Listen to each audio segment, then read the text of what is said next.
I invite him to address the Assembly on behalf of the General Assembly. Assalamu alaikum. Bismillah ar-Rahman ar-Rahim. Alhamdulillahi Rabbil Alameen.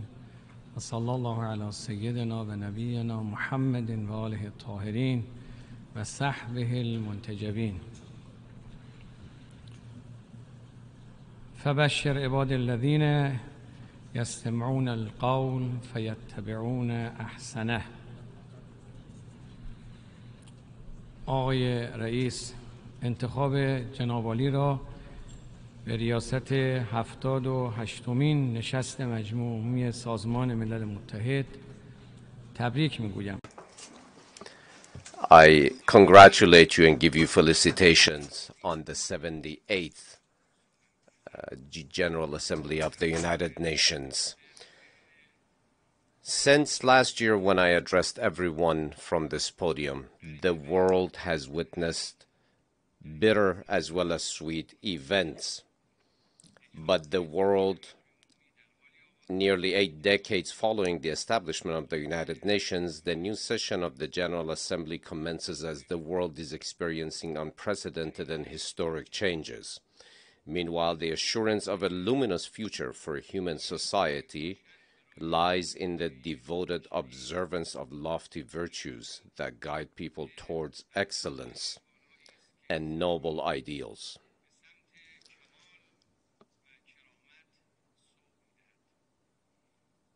What better source than the word of the Creator to encapsulate the essence of humanity and elevate the inherent values of mankind? Distinguished delegates, ladies and gentlemen, the Holy Quran beckons humanity towards rationality, spirituality, the truth, and justice.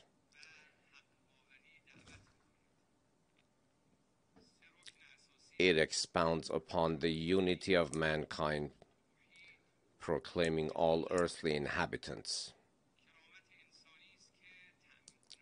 It seeks to guide all towards human dignity, which will lead to the blessings sought by mankind. What has the Quran said to infuriate and focus the attention of those who seek power and hold the reins of power? The Quran says, humans do not accept oppression. And with this pursuit, you will be able to reach elevated divine values. The Quran speaks of equality among humans. It says that they were all created equally from a single mother and father. The Quran,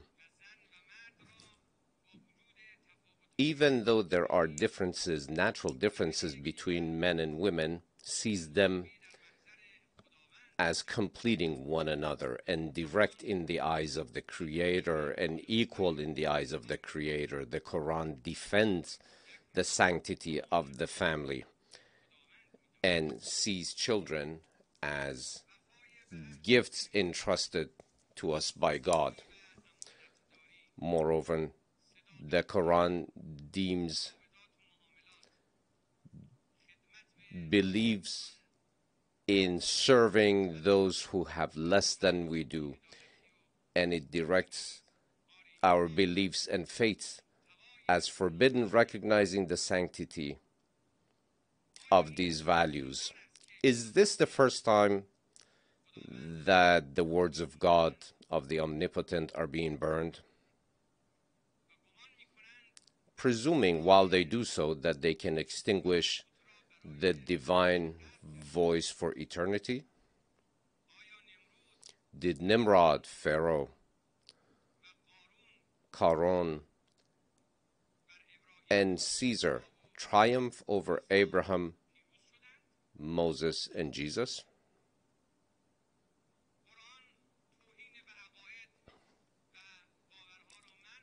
The Quran forbids all forms of violence in human interactions and deems respect towards Abraham, Moses, and Jesus on par and equal to with the sanctity for the Prophet Muhammad, peace be upon him.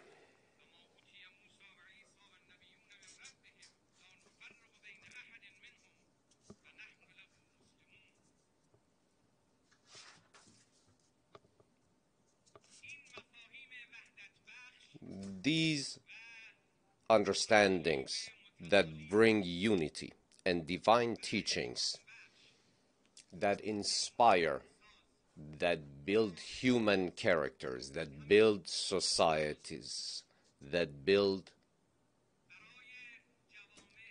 progress for human societies will never be burned, is eternal. They remain impervious. The fires of disrespect will not overcome the truth, the divine truth. Mr. President, Islamophobia and cultural apartheid witnessed in Western countries, evident in actions ranging from the desecration of the Holy Quran to the ban on hijab in schools and numerous other deplorable discriminations, are not worthy of human dignity. Even more concerning is that behind the scene there seems to be an agenda which seeks to divert attention with using the tool of freedom of speech. As one Westerner said, now that the West is faced with a crisis of identity, sees the world as a jungle and presents itself in the best of lights as a beautiful garden. And some potent interests see this fabrication as their tools of choice. These apartheid has targeted the Muslim community, particularly the immigrants who are themselves victims of colonial policies. In alignment with all adherents of faith and advocates for freedom, we firmly believe that reverence for religions should hold a prominent position on the United Nations agenda in order to indoctrinate the proper framework for respect to all world religions. Concurrently with the war on Islam, we are also seeing a war against the framework of the family. The family is the most fundamental column that has supported human development, which is now under attack. Today, crimes against humanity are not just the occupation of lands and oppression against people and mass killings, but it's also a concerted attack on the family itself. That is also a crime against humanity. The protection of the nucleus of the family, made up of the sanctity of marriage between a man and a woman, is an inherent truth to be accepted by the entire world. The proper teachings of the populations at large throughout the world, unless done so within the framework of the family, will not yield the desired results. These are divine words, mother, father, natural words and concepts such as family. Actions that can be seen as wanting to bring cessation to the human race itself.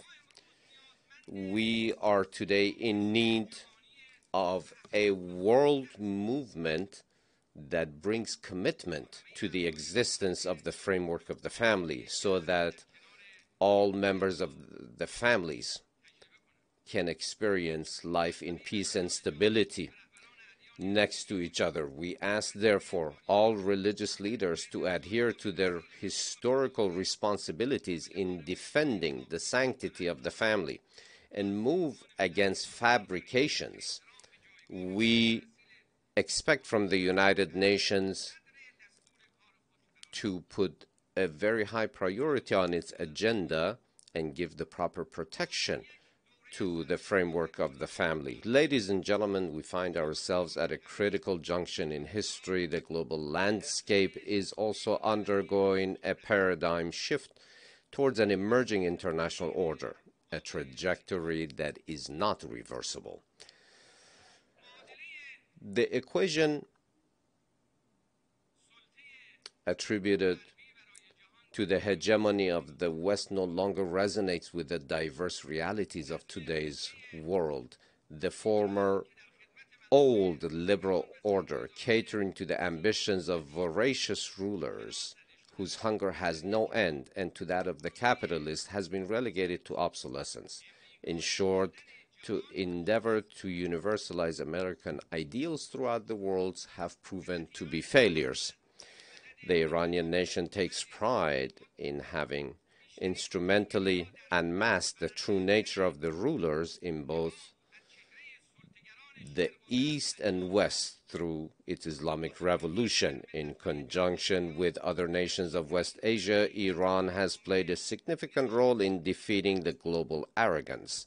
Now that global nations exhibit heightened resistance and awareness as non-Western powers have emerged, there is a collective hope for the establishment of a novel and equitable world order.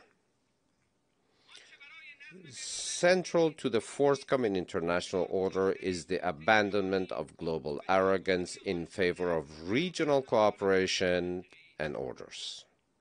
The Islamic Republic of Iran advocates for maximum economic and political convergence within and between regions and is interested in interacting with the global community under the principle of justice. However, as independent nations increasingly align themselves towards cooperation and convergence, certain powers are attempting to incite conflicts in different regions. Employing a Cold War mentality, they strive to reconstitute blocs on a global scale. This regressive endeavor poses a significant threat to the security and prosperity of nations. The Islamic Republic of Iran staunchly maintains that the formation of new East-West divides should not be permitted to take shape, making trade corridors unsafe, diminishing countries from allies to dependents, stifling the economic progress of sovereign nations, and fomenting proxy wars across Asia and Europe are all elements of this sinister chain. Ironically, these actions are put forth in the name of defending democracy. However, the global community, including nations in West Asia, have discerned the true essence of Western democracy, an appellation that all too often is a code name for coups d'etats, occupations, and ongoing wars. The true nature of the liberal democracy project has become evident to the world, revealing it to be nothing more than a velvet glove hiding a cast iron hand. A school that was once envisioned as a beacon for the world has transformed into a cautionary tale illustrating the limitations and shortcomings of the system, nearing the conclusion of its trajectory. Ladies and gentlemen, right at a time where certain powers are steering the world towards more wars, the Islamic Republic of Iran has put forward a policy of neighborhood and integration. This policy of neighborhood is a benevolent one towards the region and is prioritized on the regional agenda. The Islamic Republic extends a warm welcome to any hand that is extended in friendship, firmly believing that an independent and robust neighborhood represents an opportunity for the entire region. We will welcome any extended hand quite warmly. A stable and powerful neighbor is healthy for a stable region. Having traversed 2 decades of imposed tensions and crises within our region, the fruit of resilience from free nations from Syria to Palestine to Yemen to Afghanistan, the future prospects of the region can be secured through the cultivation of profound mutual political trust, fostering extensive economic cooperation, and establishing indigenous security measures. In alignment with this vision, Iran has established a new chapter of constructive relationship with like-minded neighboring countries through membership in regional and international mechanisms such as the Shanghai Cooperation Organization or the Northeast Economic Corridor. We have prioritized these developments in order to bring their benefits and their fruits for all of the people of the region.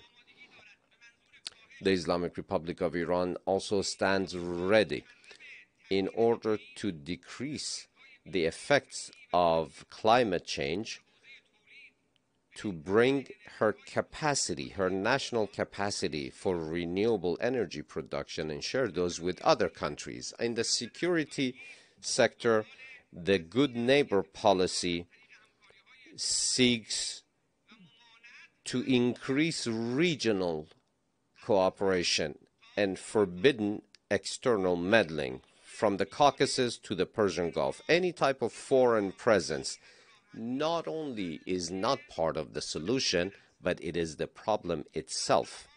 From the Caucasus to the Persian Gulf, any type of foreign presence, not only it is not part of the solution, but it is the problem and the difficulty itself. We see the security of the neighbors as our own security, and any type of insecurity for them is insecurity for us. With benevolence and goodwill, we have taken initiatives throughout the region, even though bringing together politics and security needs strengthening. This process needs to be strengthened and can only be realized when it's accompanied by meaningful economic cooperation.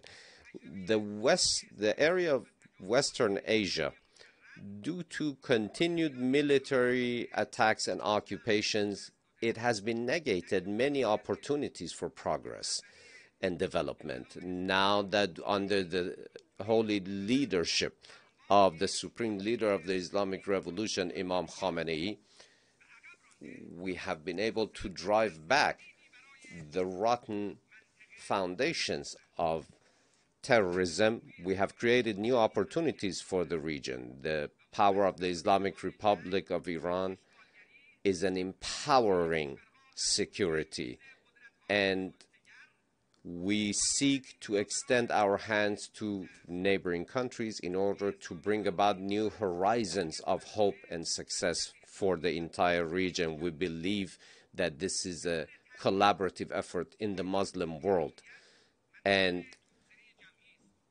this requires the participation of all, and this is the only pathway to blessings and success in West Asia. The Islamic Republic of Iran has many and rare opportunities for investments, which represent a great opportunity for countries from throughout the world and the region. Mr. President, Dear attendees, last year was the year of the victory of the people of Iran. Certain Western nations and their intelligence services during the past year made a grave mistake by the miscalculation that sought to diminish and undervalue and underestimate the power of Iranian people. Since the Islamic Revolution's victory under the leadership of Imam Khomeini, the enemies of Iran, through various and continuous and incessant plots, sought to impose their will on our people. More than 44 years, these policies have been defeated by the Iranian people, and the Iranian people have stood victorious again and again. Now the enemies are faced with an Islamic republic that is the power of whom is based, and the progress of which is based on profound ties with its people. During the past year, the people of Iran witnessed the most significant waves of a media and psychological war waged against them.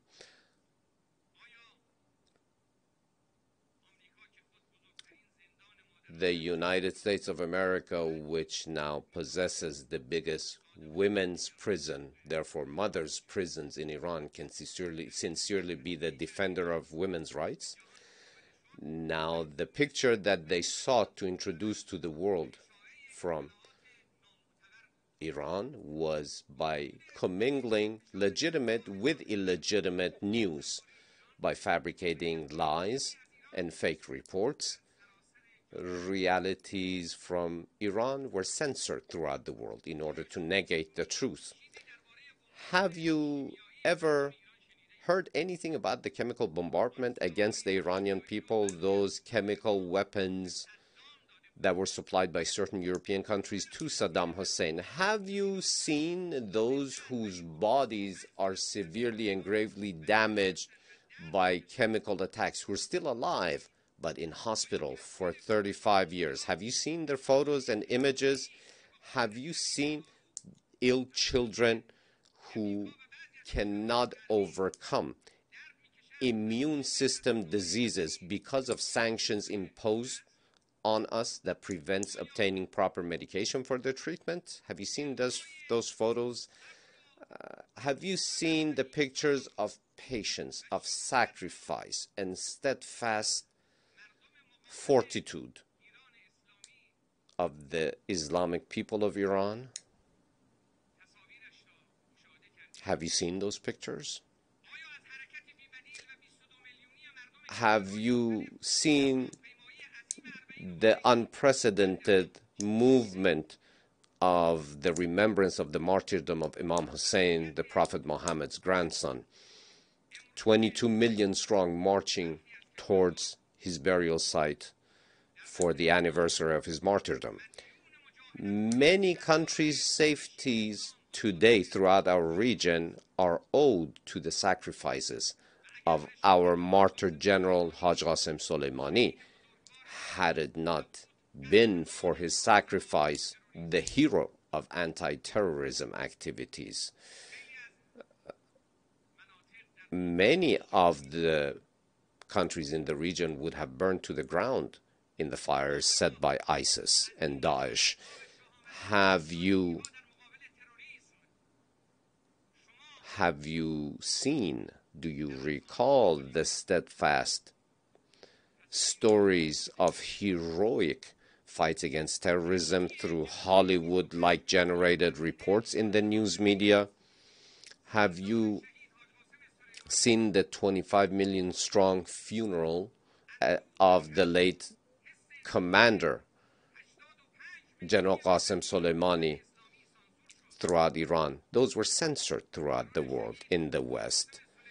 The terrorist act of his assassination was a prize given to Daesh on a silver platter, whom according to certain American officials had confessed that ISIS was an American creation. His killing, his martyrdom, was a gift to that same ISIS. Instead of recognizing him for his sacrifices, he's assassinated. Why? but the Islamic Republic of Iran, through the use of all tools and capacities in order to bring to justice the perpetrators and all those who had a hand in this government-sanctioned act of terror, will not sit until that is done. The blood of the oppressed will not be forgotten, and the robes of the guilty will bring them to justice. Ladies and gentlemen, dear heads of states, representatives, most serious threats in West Asia are extremism and fundamentalism. The eradication of terrorism through an all-encompassing fight against their very roots and the very reasons that gave rise to them throughout the world will not be achieved. The surgical use of terrorists by certain Western governments as a political tool will be overcome by the collective will of the people of the region. Certain intelligence and security services of Western countries, by, in a very targeted fashion, moving terrorists from area to area in the region in order to be able to capitalize on their devastating capacities. They keep being asked, why have you given refuge again and again to officially recognize terror groups who have the blood of over 17,000 Iranian martyrs on their hands, as well as our head of state, prime minister, and congressional representatives? Why do the Europeans behave in this way? They must give a reasonable answer. Why do they say and portray that they're fighting against terror, however they give refuge to terrorists? This is a double standard. Discrimination in the fight against terrorism is a green light given to terrorists themselves. Iran, who herself has been the biggest target of terrorism, has been at the forefront of fighting terrorism in the region.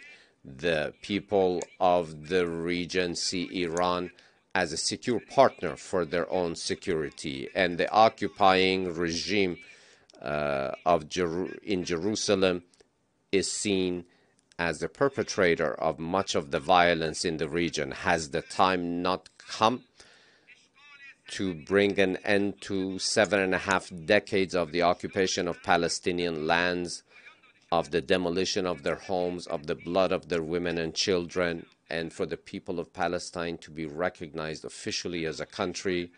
The continuation of the occupation of the Zionist regime of certain Syrian and Lebanese and Palestinian territories, and the lack of recognition to the people of Palestine, has been a negation of their inherent rights. And the lack of formulation of a proper Palestinian government with its rightful capital in Jerusalem has been a tool used at the hand of certain governments in the region. Certain foundations that have been laid in the region by certain countries based on lies and destruction and occupation, those countries cannot be partners for peace. The situation today in Afghanistan represents another example of foreign meddling in the region, which has led to the killing of over 70,000 men, women, and children. In Afghanistan, Iran insists on an all-encompassing government with the participation of all Afghan groups and population, but the assistance of the world is needed in order to address the crisis of refugees who have been driven from their land, from Afghanistan, a great many of whom are being given refuge in Islamic Iran today. Vis-a-vis the Ukrainian crisis and the war, I would like to remind everyone again of our position, unambiguous position, as the Islamic Republic, we do not stand nor support any war anywhere, not in Europe nor anywhere else. We do not see any war to benefit any sides in Europe. Any type of tension and fanning the flames of violence in Ukraine has been done by the United States of America in order to weaken the European countries. And this is a long-term plan, unfortunately. We support any initiative for a cessation of hostilities and the war, and support any political measure. We fully announce our support for such initiative. Mr. President, ladies and gentlemen, the Americans leaving the JCPOA showed an official trampling upon their commitments by that government. It was an inappropriate response to our fulfillment of commitments within that framework by having broken the agreement within the framework of Resolution 2231 passed by the UN Security Council.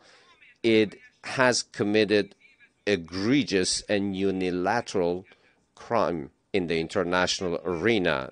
The United States of America must explain transparently and demonstrate in a verifiable fashion that it does wish to reach a proper conclusion and show her commitment and choose a way, choose a path, either JCPOA or not.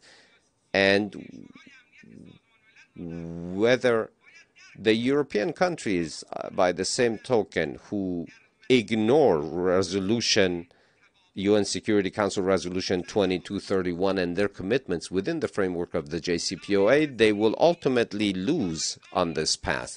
Rest assured that nuclear weapons have no place in the defensive doctrine and the military doctrine of the Islamic Republic of Iran.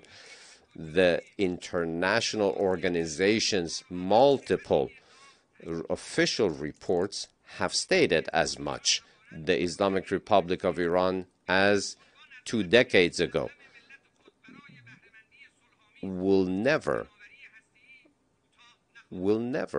fall short of obtaining the inherent right of the Iranian nation to have peaceful nuclear energy. Not only we have lived up to our commitments, but unfortunately the United States not only doesn't adhere to her commitments within any framework of international treaties such as the NPT, but it does impose sanctions with that excuse as a political tool on people such as the people of Iran. But I am saying today that these sanctions have not yielded the desired results. It is time now for the United States to bring a cessation to her traveling on the wrong path and choose the right side. Ladies and gentlemen, humanity is entering a new framework. Old powers will keep their current downward trajectory. They are the past and we are the future.